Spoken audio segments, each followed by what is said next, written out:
read something about you and the Corps Cadets. Is there something that you're doing with it? It is something I wanted to do. I wanted to try to do it last year, but coming in as a freshman with football and then doing Division I football, it was a little intimidating doing both at the same time. So now that I have an idea of doing football from last year, I kind of know, with the time schedule and stuff, that I can try to work that ROTC in there with it. What kind of stuff do you do with that?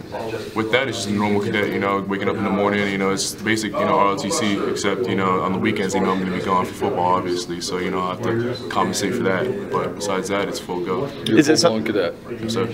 Is that something you want to do for a while? That's, if football doesn't work out for me, I'll take my career into the military possibly. Hopefully football does work out, but if it doesn't, I got to have that backup plan. I think you just hear, the academics and stuff like that, and military is something that, I came from. My father was in the military, so I have that background with it. Hopefully that works out for me as well. What kind of military stuff your dad do? Army. So young age that you were kind of in tune with that, or yeah, how long throughout high school, I've always had an interest in it, and it's just, with football now, and I have the ability, knowing that, the schedule of football, and they had the opportunity to talk to them and said they're willing to work with it. They had said they had football players done it in the past, so I'm looking forward to doing it. Are there many 6'4" cadets out there?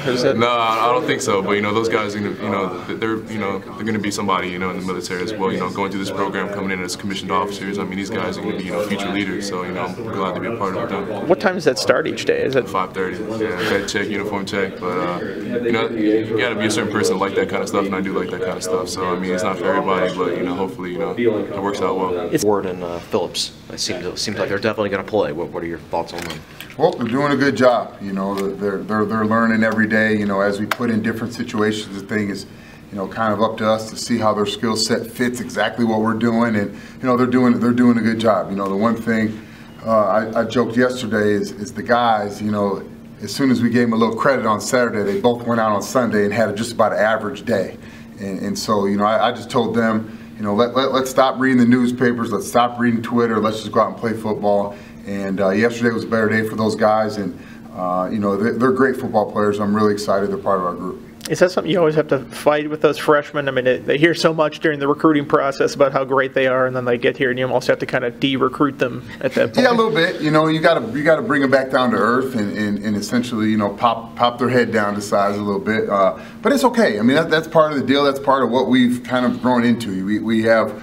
You have to recruit them in a certain way, and you have to do a good job of explaining to them what you think they might do. But when they get on campus, they got to get in with the rest of the team. They got to fit. They got to make sure that they're doing things the way that we want them to do. And sometimes that's bringing the guy down to earth a little bit. And that's just what it is. Some guys are just naturally humble guys that you don't have to do it as much. And right now, we've got a couple guys you got to bring down to earth.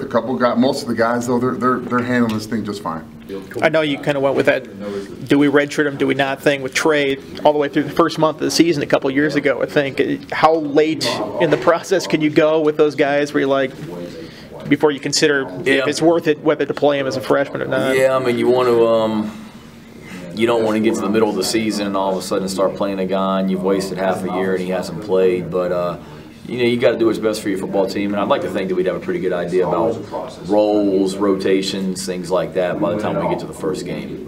Where hey, these are our three primary ball carriers. These are our guys that we can use in different package. These are our guys that we can get out in space if we want to empty out and be in an empty formation. We can get these guys in space and try and get the ball to them. So I think we'll try and do a good job of.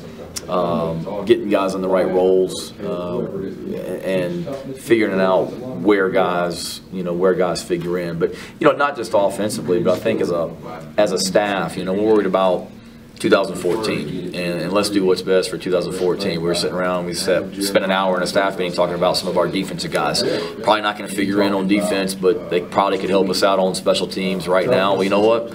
Let's play them. If they can help us on special teams, let's roll and let's go play, and it'll help them that much more next year for defense. And it's kind of the same thing for offense. If I'm just using this as an example, if Trayvon McMillan may not figure in a whole lot on offense, but he's a guy that maybe could be a kick returner or a speed guy on our punt return team, let's use him. We'll go from there. Let's try and get our best players on the field, and that's kind of the thought process that we're in right now. I know Marshawn's been out and kind of looking forward to getting him back. But the fact that he was here in the spring, probably not as far behind as a true freshman that just got here would be if he missed this time. Do you feel like he'll still be okay to get in there at some points early in the season? I think so. He's been in every single one of my meetings. He went through 15 spring practices and kind of showed what he can do.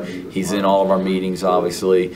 Mike Goforth, our trainer, is working the heck out of him. You know, he's going to be in great shape. And every time I practice, I look around there, walking laps around the practice field. And he's lost weight, Marshawn has, since he stopped practicing. It's from all the working out that he's doing. So he comes in twice a day and lets me know how much he weighs. And that's been a challenge, or that's kind of a competition thing for him to see how much weight he can drop. We wanted him, I think, at 227, and he's trying to get below that, you know, to prove a point, and he is right now. They fluctuate day to day, but mentally he knows what to do with what we're asking him to do. We're not going to ask him to line up and do a lot of empty routes where he's lined up as a receiver and things like that. You know, I mean, he's a guy that has great skills as a running back, and that'll be his main forte.